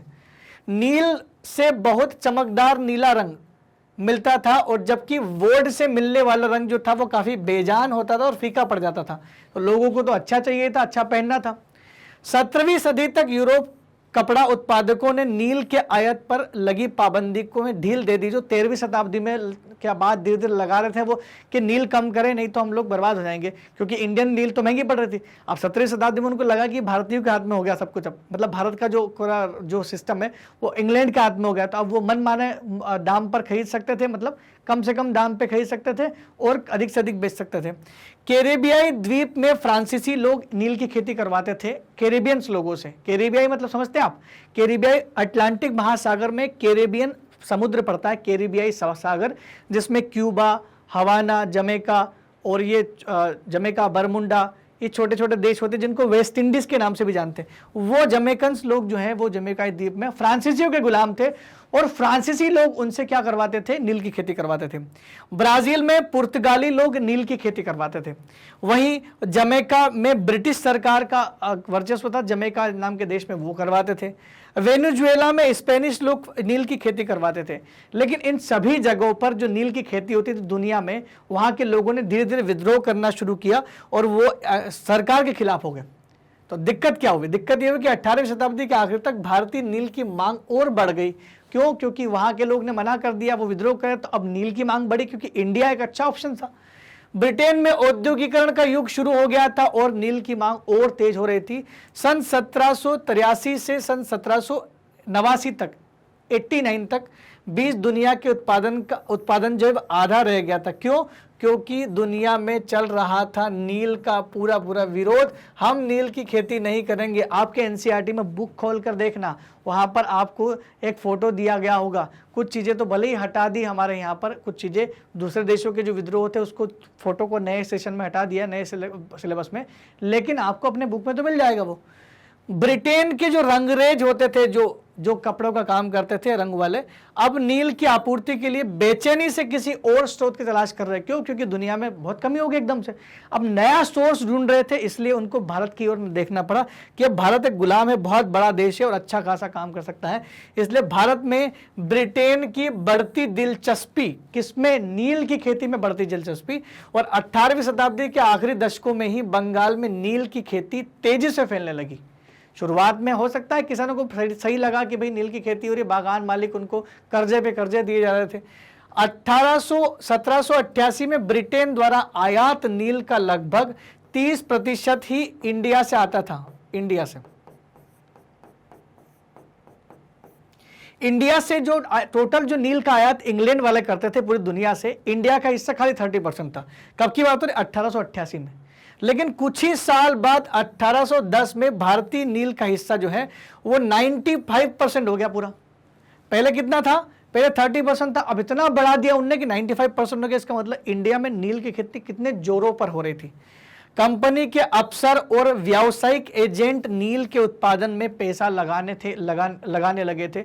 अब ये लोग पैसा लगा थे नील के उत्पादन में, जितना ज्यादा होगा उतना फायदा होगा। स्कॉटलैंड से, इंग्लैंड से बड़े बड़े व्यापारी इंडिया आ रहे थे और ये इंडिया में आकर के मुनाफे कमा रहे थे। तो मुनाफे की उम्मीद में स्कॉटलैंड और इंग्लैंड के बहुत सारे लोग भारत आए। उस समय कब आए? जब भारत में नील को लेकर के लगा कि बहुत बड़ा सोर्स मिल गया है, तो इसलिए इंडिया में ब्रिटेन की दिलचस्पी बढ़ी। क्यों? क्योंकि उनको सस्ते में सब कुछ मिल रहा था। नील की खेती कैसे होती है इसको समझते जरा, कि नील की खेती कैसे होती है। नील की खेती मुख्य रूप से दो प्रकार से होती है। दो प्रकार से कैसे होती है? तो नील की खेती इंडिया में दो प्रकार से होती थी। एक होती थी निज खेती और दूसरी होती थी क्या? रेयती, रेत वाली रेयती खेती होती थी। एक होती थी निज खेती और दूसरी रेयती होती थी। निज में क्या होता था? बागान मालिक जो होता था, बागान मालिक जो होता था वो खुद ही खेती करता था अपने खेतों पर, उसके खुद के खेत होते थे। बड़े बड़े बागान मालिक जो बाहर से आते थे वो जमींदारों से लीज पर लेते थे। और रेयती में जो खेती करता था वो कौन करता था? खुद किसान यहाँ पर खेती कर रहा था।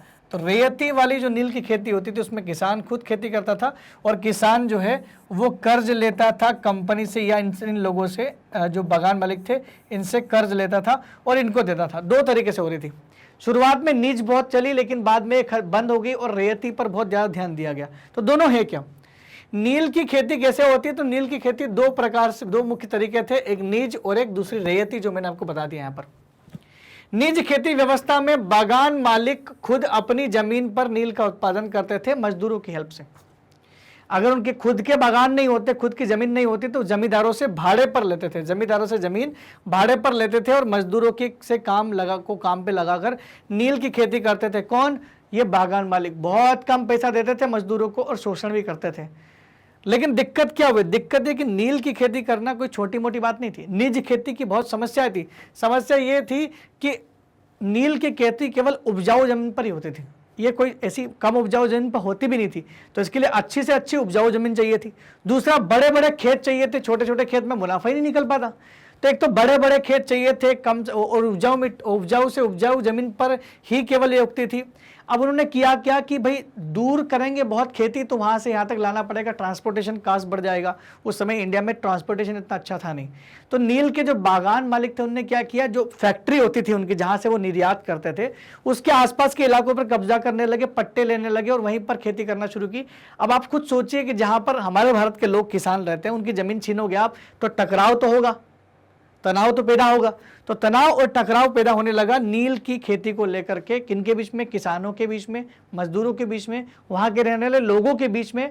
और किसके थ्रू? किसके अपोजिट हो गए? ये बागान मालिकों के खिलाफ हो गए। तो हुआ ये कि उन्होंने इनकी जमीनें छीनना शुरू कर दी।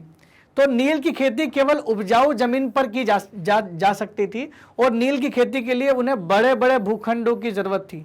उन्होंने नील को की फैक्ट्री के इर्द गिर्द ही पट्टे और जमीन लेने का प्रयास किया और वहां से किसानों को हटवा दिया, जिससे क्या हुआ? टकराव भी हुआ और तनाव भी हुआ। टकराव और तनाव दोनों हुए। फिर मजदूरों की जरूरत भी सबसे ज्यादा उसी समय पड़ती। देखिए, नील की खेती जब होती थी तो बागान मालिकों को जो मजदूर की जरूरत तब पड़ती थी ज्यादा, जब मजदूर ऑलरेडी या किसान ऑलरेडी धान की फसल में लगे हुए हैं। तो मजदूर को जैसे अरेंज करना बहुत मुश्किल होती थी, क्योंकि मजदूर ऑलरेडी दूसरा काम कर रहे थे। अब या तो उनसे धान की खेती छुड़वा के नील करवाए तो अलग बात थी, लेकिन अब ये इधर नील की खेती कर रहे हैं लेकिन मजदूर नहीं मिल रहे। क्यों? क्योंकि सब धान में लगे हुए हैं। ऐसे में उनको बुलाना है तो ज़्यादा पैसा देना पड़ेगा। तो कहीं ना कहीं बागान मालिकों को बड़ी समस्या हुई कि यार ये तो नुकसान का सौदा हो गया, ये बड़ी समस्या हो रही, क्योंकि किसान तो ऑलरेडी व्यस्त हैं। दूसरा ये कि 1 बीघा नील की खेती करने के लिए 2 हल चाहिए थे, और 2 हल मतलब 4 बैल। भाई 4 बैल तो चाहिए ना, 2 हल मतलब 4 बैलों की आवश्यकता पड़ती। और अगर 1 बीघा की बात कर रहा हूं मैं, मान लो 1000 बीघा जमीन किसी के पास है और 1000 बीघा जमीन किसी के पास है, इसका मतलब 2000 तो क्या चाहिए? हल चाहिए। और 4000 क्या चाहिए? बैल चाहिए। इतने बेल और हल कहाँ से मेंटेन करेगा कोई एक बागान मालिक।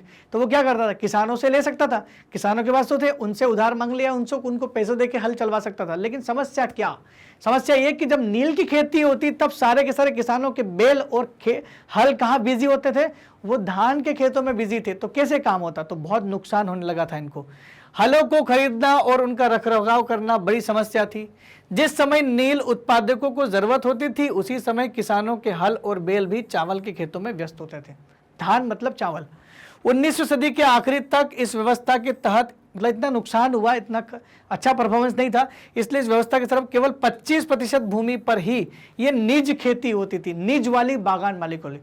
75% खेती जो होती थी वो रैयत व्यवस्था के अंतर्गत आ गई। तो ये रैयत व्यवस्था क्या है, इसको भी हम लोग समझते हैं। यहां तक आपको समझ में आ गया कि भाई निज खेती की समस्या क्या और निज खेती क्या होती है, ये हमने बहुत बेहतर तरीके से समझ लिया। अब हम लोग दूसरी वाली खेती समझने वाले जिसका नाम है रैयत वाली खेती। तो रैयत वाली नील खेती में क्या था और समस्या क्या थी, ये भी समझने का प्रयास हम लोग करते हैं। अब हम लोग आगे बात करेंगे कि जब निज प्रकार की जो नील की खेती होती थी उसमें जब समस्या उत्पन्न होने लगी तो फिर दूसरी प्रकार की खेती पर इन्होंने बागान मालिकों ने ध्यान दिया, क्योंकि इनको समझ में आ रहा था कि अगर हम लोग निज खेती करेंगे तो उससे नुकसान होगा। क्यों, क्योंकि एक तरफ जब नील की खेती होती थी तब किसान धान की खेती में व्यस्त होते थे। तो इन्होंने सोचा कि क्यों ना किसानों से ही अनुबंध कर ले नील की खेती के लिए, तब उनके लिए प्रायोरिटी जो हो जाएगी वो क्या हो जाएगी, नील हो जाएगी। अब ये बागान मालिक जो है ना बहुत शातिर थे, इनको समझ में आ गया था कि भाई किसान ऐसे तो मानने वाले नहीं है, तो अगर इन्हीं की खेती पर इनसे काम करवा जाए और अगर पहले से इनको पैसे दिए जाए तो ये मान जाएंगे। तो इन्होंने क्या करना शुरू किया, रैयत मतलब किसान होते हैं, तो रैयती प्रकार की खेती करना शुरू की। इसमें क्या करते थे, वो जो किसान होता था उससे कुछ अनुबंध करते थे। कभी कभार तो किसान की बजाय गाँव के जो मुखिया होते थे ये उनको पकड़ लेते थे। मुखिया को बोलते थे भैया आपको इतने पैसे देंगे, आप इन किसानों को जो है तरफ से साइन कर दो। अब मुखिया का इतना तो सम्मान होता था गाँव में कि अगर उसने साइन कर दिए तो किसान मान जाते थे।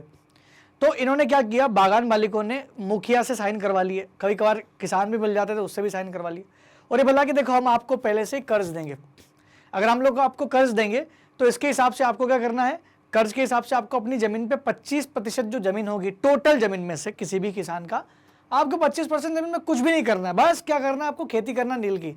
अब ये बोलने में और सुनने में बहुत आसान लगा होगा किसान को कि खाली 25% पे तो करना और ऊपर से आगे से एडवांस पैसा मिल रहा है। और सोचो उस समय की बात है जब लोगों के पास पैसे नहीं होते थे और उस समय एकदम से आपको कोई पैसे दे देगा तो कहीं ना कहीं लगता है ना तो कि अच्छा काम हो रहा है, तो किसान राजी हो गए।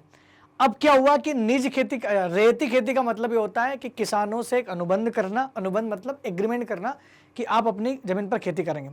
लेकिन दिक्कत जब हुई जब बागान मालिकों की मांग ये थी कि आप उसी जमीन पर खेती करें जो आपकी टोटल जमीन में सबसे बेस्ट वाली हो, मतलब अच्छी गहरी काली मिट्टी हो और मजबूत जमीन हो, उपजाऊ जमीन, क्योंकि नील की खेती तो उसमें होती ना। अब किसानों के लिए बड़ी समस्या हो गई कि भाई अगर मैं अपने खेत में से सबसे अच्छे वाले खेत में ये उगाऊंगा तो फिर मैं धान कहाँ उगाऊंगा, क्योंकि उनको तो फिर सीरियल्स प्रोडक्शन करना था ना। हर एक किसान चाहता था कि भाई मैं उसी खेती में मेरी खेती करूं जहां पर मुझे ज्यादा अच्छा प्रोडक्शन मिले। नील का तो 25% में करना, जो मिलेगा वो दे दूंगा, ऐसा कुछ था। लेकिन बागान मालिक का फोर्स था कि आप अच्छे वाले खेत में करना, और उसके बाद जो नील होती थी उसका पैसा भी बहुत कम देते थे, ये लोग बिल्कुल नॉमिनल रेट पर खरीदते थे। किसान को बहुत समस्या हुई। अब क्या है, रेतों की जमीन पर नील की खेती, इसका मतलब क्या हुआ, इसका मतलब सीधा बात है कि बागान मालिक रेतों के साथ एक अनुबंध करते थे। और रेत क्या हुआ, ये कि रेत जो होते थे ये किसानों को बोलते थे, तो किसानों के साथ एक अनुबंध करते थे। कई बार तो वे गांव के मुखियाओं को भी रेत की तरफ से समझौता करने के लिए फोर्स बाध्य कर देते थे, क्योंकि हो सकता है पैसों के लालच में या डरा धमका कर जो भी हो बाध्य करते थे। नील को उगाने के लिए कम ब्याज दर पर बागान मालिकों से नगद कर्जा मिल जाता था। भाई कम से कम ब्याज दर पर अगर नील के लिए अगर आपको कर्जा मिल रहा है तो ये तो अच्छी बात है ना, कि एक तो कम दर पे, साहूकारों से कम दर पे दे रहे थे और कर्जे की जरूरत तो किसान को थी। रैयतों को अपनी कम से कम 25% जमीन पर नील की खेती करना थी। ठीक है, उन्होंने बोला कि चलो 25% है ना, कोई बात नहीं, कर देंगे। जब कटाई के बाद फसल बागान मालिक को सौंप दी जाती तो रैयत को नया कर्ज मिल जाता और फिर नया कर्ज के बाद वही चक्र दोबारा शुरू हो जाता। उनको पता था, देखिए यहाँ कैसे फंसाया अंग्रेजों ने, या बागान मालिकों की बात कर रहा हूं मैं, अंग्रेजों की नहीं, बागान मालिक। ये बागान मालिक बहुत शातिर थे, इनको पता था कि ये जो कर्ज का जो चक्कर है ना, अगर इसमें एक बार फंस गया किसान तो हमेशा के लिए हमारे लिए नील की खेती करेगा। ये लोग क्या करते थे, मान लो किसी किसान को 1 लाख रुपए दिया, 1 लाख रुपए कर्ज दिए और किसान ने मेहनत की, नील उगाई। नील उगाने के बाद भाई ज़्यादा पैसा तो मिलता नहीं था, अब नील उगाए तो नील का जो पैसा मिला उसमें से बहुत कम पैसों में कम दाम पे खरीदते थे, क्योंकि और खरीदार था भी नहीं ना, रूल भी यही था कि आपको हमको ही बेचना है। तो इन्होंने क्या किया, 50,000 में सारी नील खरीद ली और कम में खरीद ली मान लो, तो उनका तो खर्चा 1 लाख का हो गया। अब क्या करेगा वो, अब आपको कर्जा भी तो चुकाना है। अब उसी कर्जे को चुकाने के लिए दोबारा से बोलते कोई बात नहीं, टेंशन ना लो, कर्जे ही तो है ना, और ले लो, बाद में फिर खेती करना, फिर चुका देना। तो शुरुआत में बागान मालिकों ने बहुत लीनियंसी के साथ, मतलब बहुत ही पोलाइटली इन्होंने बहुत शालीनता से बात की ताकि किसानों को लगा कि ये तो हमारे फेवर में बेचारा कुछ भी नहीं बोल रहा है और हमें लोन पे लोन दे रहा है। तो ऐसे करते करते किसान के ऊपर जो है बर्डन आ गया कि भाई आप तो करना ही करना है खेती, क्योंकि कर्ज उतारना है। बस इसी कर्जे के चक्कर में किसान बेचारे सालों तक नील की खेती करते रहे और यहाँ पर इन बागान मालिकों ने उसका फायदा उठाया और ये चक्र दोबारा चलता गया, दोबारा उनको फिर वापस लोन लेना पड़ता। अब रेतों की समस्या क्या थी, समस्या यहाँ क्या आई, जो किसान इन कर्जों से पहले बहुत आकर्षित हुए, मैंने बोला कि शुरुआत में बहुत अच्छा लगा था, इनका बिहेवियर अच्छा लगा और 25% था तो ठीक है, शुरुआत में इन कर्जों ने उनको आकर्षित किया, लेकिन जल्द ही समझ में आ गया था कि झोल है, कुछ तो झोल है भाई इनके इसमें। क्यों, क्योंकि ऐसे ही अंग्रेज हम पर राज कर रहे हैं और ऐसे ही तो ये कहीं ना कहीं हम लोगों को फायदा पहुंचाने वाले तो लग नहीं रहे, इनका फायदा चाहिए इनको। उन्हें नील की जो कीमत मिलती थी वो बहुत कम थी, इतनी कम थी कि दोबारा कर्जा लेने की जरूरत पड़ जाती थी। मैंने आपको बताया ना, एग्जाम्पल के देकर के बताया आपको कि भाई कैसे ये करते थे। बागान मालिक चाहते थे कि किसान अपने सबसे बढ़िया खेत में, जो किसान का जो खेत होता था उसमें जो सबसे उपजाऊ जो खेत होता था वहां पर ही ये नील की खेती करे, ऐसा बागान मालिक चाहते थे। लेकिन नील के साथ परेशानी क्या थी कि वो मिट्टी की सारी ताकत को खींच लेती थी, बहुत खींच लेती थी। क्यों, क्योंकि उसमें उसकी जो नील की जो खेती होती थी इतनी खतरनाक तरीके से होती थी कि उसमें वो इतनी पावर खींच लेती थी जमीन की कि जो जमीन अच्छी से अच्छी भी मजबूत भी होगी उसकी उर्वरा शक्ति अगले साल खत्म हो जाती है। इसका मतलब अगर जिस खेत में नील उगाया है ना, अगर उस खेत में कोई व्यक्ति धान भी उगाएगा तो क्या होगा, वो धान उगेगा भी नहीं, इतनी हालत खराब हो जाती है। मतलब नील की कटाई के बाद वहां धान की खेती भी नहीं की जा सकती थी, तो उनको तो दोहरा नुकसान है। एक तो नील का भाव भी कम मिल रहा है और नील के अलावा दूसरी फसल उगाने जाओ तो वो भी नहीं उग रही थी। अब किसानों के लिए बड़ी समस्या हो गई थी कि यार क्या करें क्या करें क्या करें।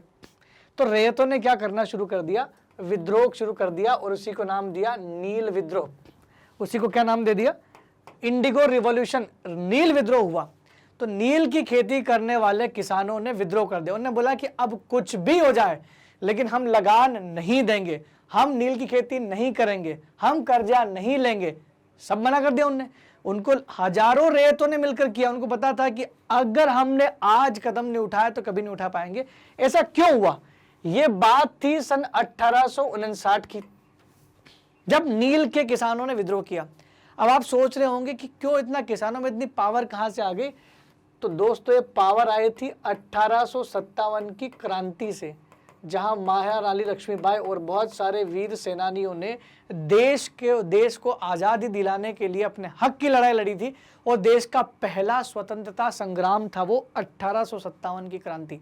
तो 1857 की क्रांति को लेकर के इनको लगता था कि अब तो हमारे पास कॉन्फिडेंस है, हमने एक एग्जाम तो निकाल ली है, अब बाकी एग्जाम देने के लिए हम डरते नहीं है किसी से। उन्होंने बोला कि ना तो हम इनके कर्ज से डरते हैं, ना इनके जो लाठियों से मारने के लिए लोग जो इनको भेजते थे उनसे भी नहीं डरते, और कभी कभार कोई गुमाश्ता एजेंट आते थे जो कर्जा लेने के लिए, उनको भी पीट के भगा दिया।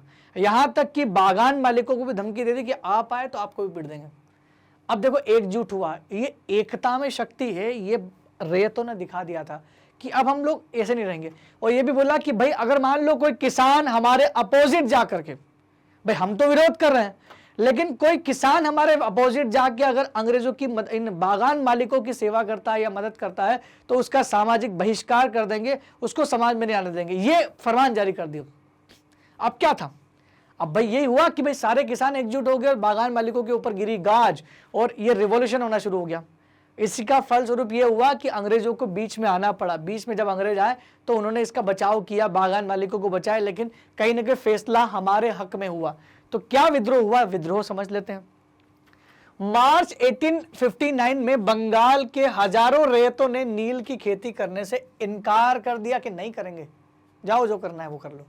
नहीं कर सकते हम लोग खेती, क्योंकि परेशान हो गए आपकी इस खेती से, कर्ज में डूब गए और आप छलावा कर रहे हैं। भाई किसान है, बहुत किसान जो होता है ना बहुत ईमानदारी से काम करता है, और उसकी ईमानदारी का उसको मेहनताना ना मिले तो कैसा लगेगा। वैसे ही किसानों ने सोचा, रैयतों ने बागान मालिकों को लगान चुकाने से भी इनकार कर दिया कि हम लोग लगान नहीं चुकाएंगे। बागान मालिकों के लिए काम करने वाले का सामाजिक बहिष्कार कर दिया गया कि और दूसरा कोई बागान मालिक की हेल्प करेगा तो हम लोग उसका सामाजिक बहिष्कार करते हैं और हम उसे जोड़ेंगे नहीं, उसको बाहर कर दिया गया। बागान मालिकों की तरफ से लगान वसूल करने के लिए कुछ गुमाश्ता एजेंट जाते थे तो उनको भी पीट दिया, कूट दिया अच्छे से उनको। तो सोचो किसानों के पास कितनी पावर आ गई। अभी जो किसान थे इनके पास, इनको समझ में आ गया था कि भाई अब हमारे पास पावर है, क्योंकि 1857 की क्रांति में हमने अंग्रेजों की दीवार को हिला दिया था, उनको मजबूर कर दिया था सोचने पे कि ईस्ट इंडिया कंपनी तो गई, उसके बाद कौन आएगी, क्राउन राज आएगी, ये सोचने पर मजबूर कर दिया। बस उसी मजबूत विश्वास ने किसानों को एक करने में मदद कर दी, और नील के किसान चुप बैठने को तैयार नहीं थे। प्रश्न क्या बनता है कि नील के किसान क्यों चुप बैठने को तैयार नहीं थे, क्योंकि ऑलरेडी पावर मिल चुकी थी। साथ ही साथ अत्याचार के खिलाफ, अत्याचार को हम लोग कब तक सहन करेंगे, और एकजुट हो गए। उन्हें बगावत की ताकत कहां से मिली थी, वही ताकत उनको 1857 की क्रांति के परिणाम से मिली थी, इसीलिए वो एक हो गए थे। और ताकत इसलिए भी मिल गई क्यों, क्योंकि सबकी समस्या एक हो जाती है ना, और दुश्मन एक हो जाता है तो लोग एकजुट होने में कतराते नहीं है। और यही हुआ था सन 1859 में। अब होना क्या था, इनकी बात अब होना, अब देखिए क्या हो रहा था। एक तरफ तो अब ये जो रैयतों का विद्रोह था ये कोई अंग्रेजों के खिलाफ नहीं था, क्योंकि उस समय अंग्रेजी पावर तो बहुत पावरफुल थी, तो उनके खिलाफ तो नहीं कर सकते थे। उनको पता था कि हम तो किसान, ज्यादा हजारों किसान को तो वैसे ही ये लोग शांत कर देंगे। उनने बोला कि ये जो बागान मालिक है ये अंग्रेज सरकार नहीं, ये तो अलग है। अब उनको ये पता था कि जब हम लोग बागान मालिकों का विद्रोह करेंगे तो हमारे साथ हमारे मुखिया भी साथ देंगे, जमींदार भी देंगे, और जमींदारों का समर्थन उन्हें मिला क्योंकि उनको विश्वास था इस बात का। अब उसका विश्वास क्यों था, क्योंकि जमींदार को भी अपनी डिग्निटी बचा के रखनी थी। क्योंकि क्या होता था, ये जो बागान मालिक थे ये लोगों की जमीन हड़पना शुरू कर देते थे। क्यों, क्योंकि जब कोई टैक्स नहीं भरता किसान तो जमीन ले लेते थे, तो अंग्रेज से इनको इतना राइट्स मिल गया था। अब जमींदार को बोलता था कि भाई मेरा जो काम था वो ये लोग कर रहे, जमीन लीज पे लेते और बहुत समय तक रखते थे, ऐसा लगता है कि जमीन गई। तो जमींदारों का और बागान मालिकों के बीच में टकराव हो गया, वर्चस्व की लड़ाई हो गई। तो जमींदारों को लगा कि अब किसानों का साथ देना पड़ेगा, अभी तक तो हमने किसानों का शोषण किया है, लेकिन अब समय आ गया किसानों का साथ देने का। इसी वजह से इस नील विद्रोह में जमींदारों ने भी किसानों का साथ दिया। रैयतों को जमींदारों का समर्थन मिला। कैसे मिला, सन 1859 में नील रैयतों को लगा कि बगावत में उन्हें स्थानीय जमींदारों और मुखियाओं का समर्थन मिल सकता है। और मिल क्या सकता है, मिला भी। जिन मुखियाओं ने नील के अनुबंध पर जबरन साइन किए थे, मतलब उनसे जबरदस्ती करवाए थे, उन्होंने किसानों को इकट्ठा किया। उनने भी सलाह दी कि भाई अगर आपको राइट चाहिए, अधिकार चाहिए, एक आदमी के बोलने से रोने से कुछ नहीं होगा। जब तक एकजुट नहीं हो जाते तब तक अंग्रेज सरकार को हिला नहीं पाओगे, तब तक आप इन बागान मालिकों के खिलाफ विद्रोह ही नहीं कर पाओगे। कब तक सहन करते रहोगे। तो मुखियाओं ने इनको इकट्ठा किया। जमींदारों ने गांव गांव जाकर के बगावत करवाई कि उठो, चलो भैया, चलो दिल्ली, चलो आगे, चलो कहीं तो चलो, इकट्ठे हो जाओ, इनके खिलाफ विद्रोह तो करो, घर से निकलो। तो रैयतों को बगावत के लिए खुद जमींदार गांव गांव को घूमते थे कि बगावत करो। जमींदारों ने इनको और आगे बढ़ाया कि भाई आप उकसाया कि बगावत करो, बगावत करो। तो ऐसा हुआ। तो जब जमींदारों ने साथ दे दिया तो उनको विश्वास हो गया कि भाई जो जमींदार साथ दे रहा, मुखिया साथ दे रहा, क्यों ना हम बागान मालिकों को यहाँ से भगा सकते हैं। तो जमींदार इस बात से परेशान थे। जमींदार हमारा किसानों का साथ खाली इसलिए नहीं दे रहे थे कि किसानों से उनको कोई व्यक्तिगत बहुत ज्यादा सिंपैथी थी, जबकि जमींदार तो इस बात से परेशान थे कि ये जो बागान मालिक है जमीनों को कब्जा कर रहे थे। तो जमींदार को इस बात से परेशानी थी कि बागान मालिक जबरन लंबे समय तक के लिए उनसे जमीन ले लेते थे। जमीन की बात 5 साल की, वो 10 साल तक रख रहे। तो वो परेशान है भैया कि मेरी जमीन तो ले ली इसने लीज पर, लेकिन ये लिए जा रहा, समय निकाला जा रहा है और कुछ बोल नहीं सकते क्योंकि इनका कॉन्टेक्ट सीधा गवर्नमेंट से है। और जमींदार क्या बोले बेचारा, क्योंकि सरकार जो है उनके साथ थी। इस वजह से ये रिवोल्यूशन जो है जमींदारों ने इसका साथ दिया। अब अंग्रेजों की प्रतिक्रिया करनी। अंग्रेजों को जब पता चला कि भाई बंगाल में जगह जगह पर ये हो रहा है, बगावत हो रही है, जब जगह जगह पर बगावत की खबरें अंग्रेज को सुनने को मिली, तो अंग्रेज के जो गवर्नर या जो अधिकारी होते थे वो क्या कर, ठंड के समय में गए, शीत ऋतु में दौरा करने लगे। और दौरा करते करते उन्होंने पाया कि कुछ तो समझ में आएगा उनका, कुछ उन्होंने विचार किया। तभी एक मजिस्ट्रेट थे जिसका नाम था एशले इडन। एशले इडन नाम के एक मजिस्ट्रेट थे, उनने एक घोषणा कर दी कि आप किसानों को, रैयतों को जबरदस्ती अनुबंध पे हस्ताक्षर के लिए मजबूर नहीं कर सकते। ये उनका पर्सनल डिसीजन था। उन्हें बोला कि जबरदस्ती, भाई एक मजिस्ट्रेट आदमी है तो वो तो फेयर डिसीजन देगा ना। उसने क्या बोला कि जो एशले इडन जो थे उनने क्या बोला कि भाई आप मजदूरों को या मतलब किसानों को जबरदस्ती नहीं करवा सकते, साइन नहीं करवा सकते। ये बात आग की तरफ फैल गई। लेकिन आपको पता ना हमारे देश में कोई अफवाह जब फैलती है तो तोड़ मरोड़ के बहुत फैलती है। तो क्या अफवाह फैल गई पूरे मार्केट में, पूरे बंगाल में, कि भाई महारानी विक्टोरिया का आदेश आया है कि खेती बंद करो। उस एशले इडन की बात को उन्होंने घुमा के क्या कर दिया कि महारानी विक्टोरिया का आदेश ऊपर से आया है कि आप नील की खेती बंद कर सकते, पाबंदी लगा दी कि बंद करो। किसान खुश हो गए और विद्रोह किया, नील की खेती साहब ने छोड़ दी। अब क्या हुआ, अब अंग्रेजों को कुछ तो करना था, अंग्रेज इनको शांत करने की कोशिश करने लगे। तो अंग्रेजों ने क्या किया, इनको शांत करने की कोशिश में कुछ कोशिशें करने लगी कि भाई हाँ यार शांत हो जाइए, हम आपके लिए कुछ करना चाहते हैं, ये वो। तो उनको लगा कि भाई अब अंग्रेजों का समर्थन मिल रहा है, अंग्रेजों के ऊपर दबाव था। तो अंग्रेजों ने एक जांच कमेटी बिठाई थी। फिर वो जांच कमेटी के बारे में पढ़ते हैं। पहले अंग्रेजों की प्रतिक्रिया समझ लेते हैं। जब नील की खेती वाले जिलों में एक और बगावत की खबर फैली तो लेफ्टिनेंट गवर्नर ने 1859 में सर्दियों में इलाकों का दौरा किया। भी क्या हो रहा है, एक्चुअल क्या है, ये ग्राउंड लेवल की सच्चाई जानने के लिए मजिस्ट्रेट एशले इडन ने एक नोटिस जारी किया जिसमें कहा गया कि भाई रैयतों को नील के अनुबंध को मानने के लिए मजबूर नहीं किया जा सकता। भाई आप बागान मालिकों के ऊपर ये नहीं कि भाई जबरदस्ती अपनी मनमर्जी फैलाओ कि भाई आपको करना ही करना है अनुबंध। भाई किसान की मर्जी नहीं करे तो नहीं, तो किसानों को जबरदस्ती अनुबंध करने के लिए मजबूर नहीं किया जा सकता था, यह मजिस्ट्रेट साहब ने बोल दिया। इस नोटिस के आधार पर लोगों में यह खबर फैल गई कि भाई विक्टोरिया ने नील की खेती न करने का हुक्म दिया है, अब करना ही नहीं है। सोचो कैसे उस बात को मरोड़ा गया था। पर ठीक था ये, क्योंकि भाई किसानों के मन में विश्वास तभी तो जगेगा ना। किसान डरे हुए थे, अब उनको विश्वास हो गया कि भाई विक्टोरिया ने मना कर दिया है, अब क्या करो, अब तो करना ही नहीं है, कुछ भी कर लो आप।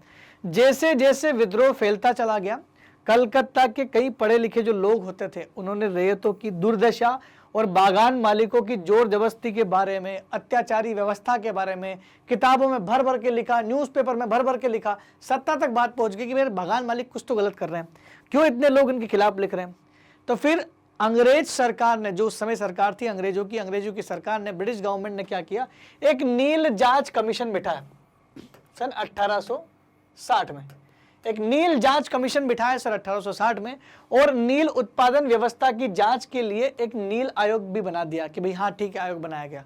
आयोग क्या काम का था कि चेक करना कि जो व्यवस्था है वो सही है, कि वाकई में जो किसान आंदोलन चल रहा है वो सही है।